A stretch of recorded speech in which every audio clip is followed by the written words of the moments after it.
2 பகடை கொடுத்துருக்காங்க. 4வது நம்பர் பாட்டம் அடியில் இருக்குது, டாப்பில் என்ன நம்பர் இருக்கும்? இந்த மாதிரி கேள்வி கேட்டாங்க அப்படின்னா பகடையை பார்த்த உடனே இதில் எந்த ஒரு நம்பர் 2 இடத்துல வருது அதுதான் 4க்கு ஆப்போசிட்டில் வரும். இந்த 2 பகடையில் 1 இங்கேயும் வருது இங்கேயும் வருது, அதனால டாப்பில் 1 தான் இருக்கும். 3 பகடை கொடுத்துருக்காங்க. இந்த 3 பகடையில் கேள்வி என்ன கேட்டிருக்காங்க? 3க்கு ஆப்போசிட்டில் என்ன நம்பர் வரும் கேட்டிருக்காங்க.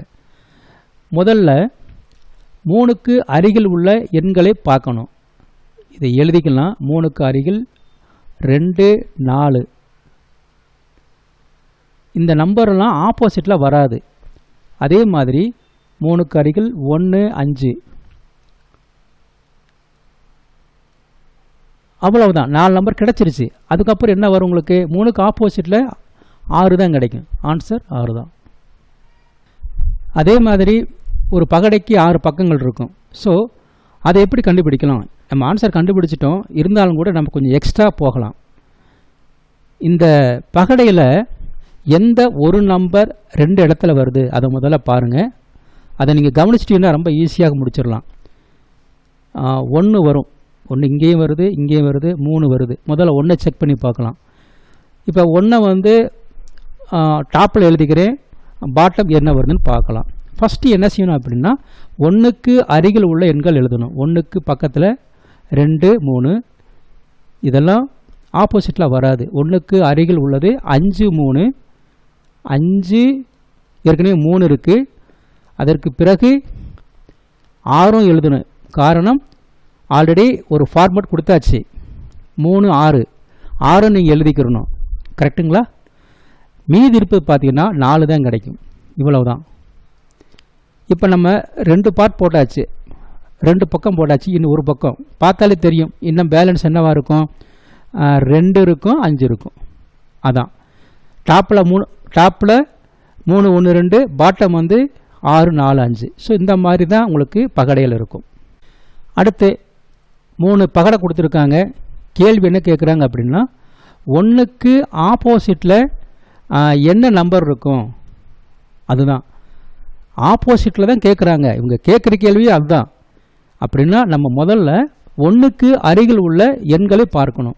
1க்கு அருகில் பார்த்தீங்கன்னா 2, 3, 5, 6 இவை அனைத்தும் அருகில் உள்ளது. அதனால் மீதி இருக்கிறது என்னவா இருக்கும்? திங்க் பண்ணி பாருங்க. 4 தான். கரெக்டுங்களா? 4 தான் ஆப்போசிட்டில் இருக்கும். அதே மாதிரி மற்ற 2 பக்கங்களையும் பார்க்கணும். அப்படின்னா இது நம்ம பார்க்கணும் இல்லையா? அதுக்கு நான் சொல்கிறேன். ஆனால் உங்களுடைய ஷார்ப்னஸ் ரொம்ப தெளிவாக இருக்கணும். இந்த 3 பகடையில் எந்த ஒரு நம்பர் 2 பக்கம் வருது பாருங்கள், ரொம்ப ஷார்ப்பாக பாருங்கள். 3 இருக்குது, 3 இங்கே இருக்குது. ஸோ இதனால் என்னென்னா 3க்கு அருகில் உள்ள எண்கள் 4, 5, இந்த பக்கம் 1, 2, 1, 2. ஸோ இவை பக்கத்தில் இருக்கும். ஆனால் ஆப்போசிட்டில் என்ன நம்பர் இருக்கும்? பார்த்தாலே தெரியுது. எதுவாக இருக்குன்னு நினைக்கிறீங்க? 3க்கு 6 தான். அவ்வளவுதான். அதுக்கப்புறம் பேலன்ஸ் என்னவாக இருக்கும்? 2க்கு 5 இருக்கும்.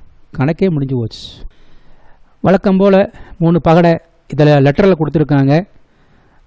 ஏவுக்கு ஆப்போசிட்டில் என்ன லெட்டர் வரும் அதுதான் கேட்குறாங்க. அது என்னங்கிறத பார்க்கலாம். ஏவுக்கு ஆப்போசிட்டில் இப்போ ஏ இருக்குன்னா அது எங்கெங்கே இருக்குன்னு முதல்ல பாருங்கள். ஏ எல்லா இடத்துல இருக்கா? கிடையாது. ஏ ஒரே இடத்துல தான் இருக்குது. அதை முதல்ல என்னங்கிறத பார்க்கலாம். ஏவுக்கு அருகில் உள்ள லெட்டர் பார்த்தீங்கன்னா பிசி இருக்குது. ஆனால் ஒரு கண்டிஷன் நல்லா கவனிச்சுக்குங்க. இந்த லெட்டர் இல்லாமல் மற்ற 2 பகடையில் எந்த ஒரு லெட்டர் 2 பக்கம் வருது அதை முதல்ல பாருங்கள். ரொம்ப ஈஸியாக கண்டுபிடிச்சிடலாம். ஏ என்ற லெட்டர் 2 பக்கம் வருது. அதனால ஏவுக்கு ஆப்போசிட்டில் ஈ தான் கரெக்ட் ஆன்சர். அடுத்து மற்ற பக்கங்கள் பார்க்கணும் அப்படின்னீங்கன்னா வழக்கம் போல் கொஞ்சம் ஷார்ப்பாக திங்க் பண்ணுங்கள். எந்த ஒரு லெட்டர் 2 இடத்துல வருது பார்க்கலாமே. நம்ம ஏ போட்டாச்சு, மீதி இருக்கிறது பார்த்தீங்கன்னா சி இருக்குது இல்லைங்களா? சி எடுத்துக்கலாமா? கரெக்ட், சி எடுத்துக்கலாம். இப்போ சிக்கு அருகில் உள்ள லெட்டர் பார்த்தீங்கன்னா ஏ பி ஃபஸ்ட்டில் கொடுத்துருக்காங்க. அதுக்கப்புறம் டி கொடுத்துருக்காங்க, டிஇ டிஇ, அவ்வளோதான், வேறு எதுவுமே கிடையாது. மொத்தம் 4 4 1 5. இங்கே வந்து என்னவாக இருக்கும்? 6 என்னவாக இருக்கும்? எஃப்பாக தான் இருக்கும். சிக்கு ஆப்போசிட்டில் எஃப் இருக்கும். பேலன்ஸ் என்ன இருக்குன்னு பாருங்கள். ஏபி இருக்கும், ஏபிசிடி இஎஃப், அவ்வளோதான். 3 பகடை கொடுத்துருக்காங்க. 2க்கு ஆப்போசிட்டில் என்ன நம்பர் வரும்? முதல்ல 2க்கு பக்கத்தில் என்ன நம்பர் இருக்குங்கிறத எழுதிக்கலாம். 2க்கு பக்கத்தில் 1 4 இருக்குது, மற்ற இடத்துல கிடையாது. அதாவது மற்ற இடத்துல 2 கிடையாது.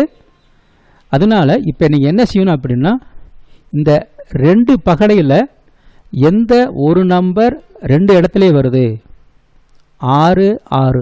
ஸோ இந்த நம்பர் தான் 2க்கு ஆப்போசிட்டில் இருக்கும். ஸோ 2க்கு பக்கத்தில் 1 4 வராது. மொத்தம் 4 பகடை கொடுத்துருக்காங்க. ரொம்ப சிம்பிள் தான்.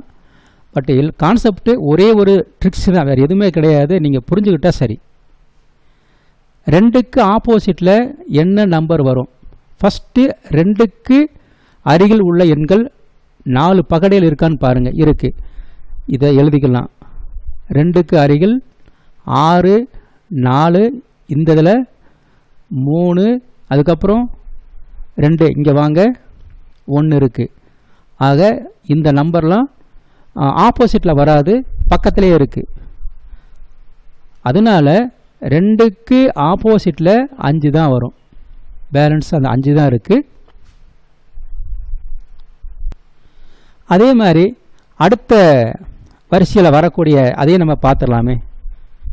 அடுத்து பாருங்கள், எந்த ஒரு நம்பர் அதிகமாக இருக்குது அதை முதல்ல பாருங்கள். நம்ம 2 5 எழுதியாச்சு. அடுத்து 3 தான் கைவசமாக இருக்குது.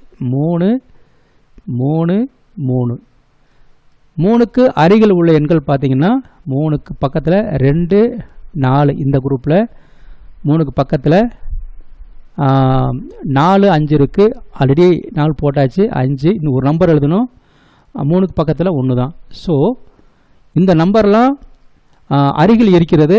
ஆப்போசிட்டில் பார்த்தீங்கன்னா ஒரு நம்பர் தான் இருக்கும். அது என்னங்கிறது பார்த்தாலே தெரியுது உங்களுக்கு. உங்களுக்கு 6 தான் வரும். ஸோ 3க்கு ஆப்போசிட்டில் 6 வரும்.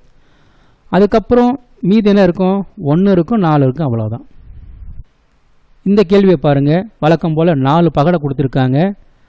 4க்கு ஆப்போசிட்டில் என்ன நம்பர் வரும்? ஃபஸ்ட்டு வந்து 4க்கு அருகில் உள்ள எண்களை பார்க்கலாம். பார்த்திங்கன்னா 4க்கு பக்கத்தில் 3 2 இருக்குது. இந்த இடத்துல 3 5, ஆல்ரெடி 3 இருக்குது, இப்போ 5. இந்த நம்பர்லாம் பக்கத்தில் தான் இருக்கும், ஆப்போசிட்டில் வராது. இன்னும் 2 நம்பர் இருக்கு இல்லையா, அதுதான் பார்க்கணும். அந்த 2 நம்பர் என்னன்னு கேட்டிங்கன்னா 1 இருக்கலாம் அல்லது 5 இருக்கலாம். இந்த 2 நம்பர் தான். இந்த 2 நம்பரில் எந்த ஒரு நம்பர் 2 இடத்துல வருது? 1 தான் 2 இடத்துல வருது. அதனால 4க்கு ஆப்போசிட்டில் 1 தான் வரும். 4க்கு ஆப்போசிட்டில் 1 தான் வரும். ஆப்ஷன் வந்து நன்னு தான். அதே சமயத்தில் நம்ம மற்ற நம்பரையும் இப்போ எழுதிடலாம். இதில் பார்த்திங்கன்னா அதிகமாக பார்த்தாலே தெரியுது 3 தான் எல்லா பக்கம் வந்திருக்கு. அதை முதல்ல எழுதிக்கலாம். 3க்கு அருகில் உள்ள நம்பர் 2 4, அதுக்கப்புறம் 5. ரொம்ப கவனமாக எழுதணும். 3க்கு அருகில் 1, அவ்வளோதான். மொத்தம் 4 நம்பர் தான் எழுதணும். மொத்தம் 6 நம்பர் தானே. இப்போ நம்ம 4 எழுதியாச்சு. அதுக்கப்புறம் 3க்கு ஆப்போசிட் என்ன வரும் பார்த்தீங்கன்னா 3க்கு ஆப்போசிட்டில் 6 தான் வரும். அதுக்கப்புறம் 2க்கு ஆப்போசிட்டில் 5 தான் வரும், அவ்வளோதான். வழக்கம் போல் 4 பகடை கொடுத்துருக்காங்க. இந்த கேள்வியில் 2க்கு ஆப்போசிட்டில், அதாவது பாட்டம், என்ன நம்பர் வரும்? ஃபஸ்ட்டு வந்து 2க்கு அருகில் உள்ள எண்கள் பார்க்கணும். அதே மாதிரி 2 வேறு எங்கேயும் வந்திருக்கான்னு பார்க்கணும். இந்த இடத்துல 2க்கு அருகில் 3 4 வந்திருக்கு. மற்ற இடத்துல 3 1 அப்போ 1 வந்திருக்கு. கரெக்டுங்களா? இது அருகில் வந்திருக்கு.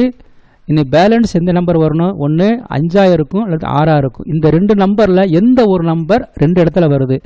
5 தான் வருது, 2 இடத்துல வருது. அதனால 2க்கு ஆப்போசிட்டில் 5 தான் ஆன்சர். முடிஞ்சது. அதுக்கப்புறம் அடுத்த நம்பர் என்னங்கிறத பார்க்கலாம். அதே மாதிரி தான் கான்செப்ட் ஒன்று தான்.